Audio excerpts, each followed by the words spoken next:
Salut tout le monde, c'est Andytech sur la CMF Watch Pro 2, donc le fameux test que certains attendaient. Alors, je vais être assez bref, pourquoi? C'est une montre qui a eu beaucoup d'éloges sur internet de certains youtubeurs, une montre qui coûte 60 euros. Je peux comprendre les éloges, néanmoins, moi je suis pas forcément d'accord avec, parce que je la trouve pas exceptionnelle. Je m'explique. Alors oui, elle a un bel écran, oui c'est très fluide dans les menus, hein, je vais vous montrer, voilà.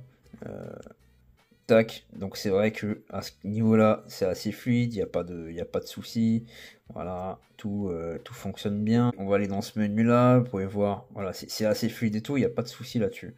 Par contre, comme je le disais, je la trouve pas forcément incroyable. Pourquoi? Déjà l'aspect joué. Pour moi, c'est éliminatoire. Voilà, pour moi, elle est trop légère. Alors oui, de l'aluminium, ça peut être bien. Autant là, je sais pas pourquoi, mais ça fait jouer, je trouve. L'aspect de la montre en elle-même fait jouer, hein, on va pas se mentir.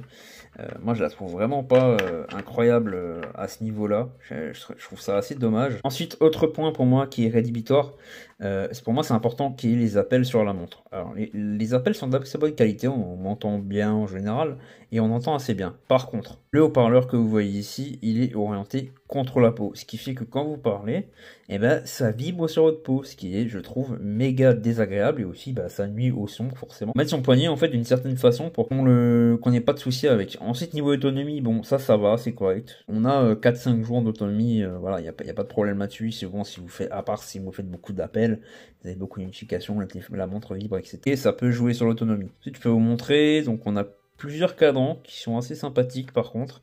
Donc ça, c'est moi qui les ai choisis, hein. Il y en a plusieurs qu'on peut choisir. Voilà, bon, c'est ceux que j'ai mis sur l'application, on peut en mettre que 4 à la fois. Donc voilà, moi, ce que je peux vous donner comme info sur cette montre, mon avis sur cette montre, elle est pas mauvaise, mais elle est pas incroyable non plus, comme certains le disent. À 60 euros, par contre, elle vaut son prix, ça, y a pas de souci, mais moi, j'ai quand même été relativement déçu. Voilà, c'est pas celle que je garderai. Il y en a une autre qui va arriver bientôt, que j'ai commandée et qui arrivera en test au courant du mois prochain, parce que je la reçois que mi-mois prochain à peu près. Dans les mêmes tarifs, donc on pourra la comparer. Enfin, moi je l'aurais pu celle-là d'ici là, mais on pourra comparer avec mon expérience que j'ai eue de celle-là. Voilà, j'espère que ça vous a plu.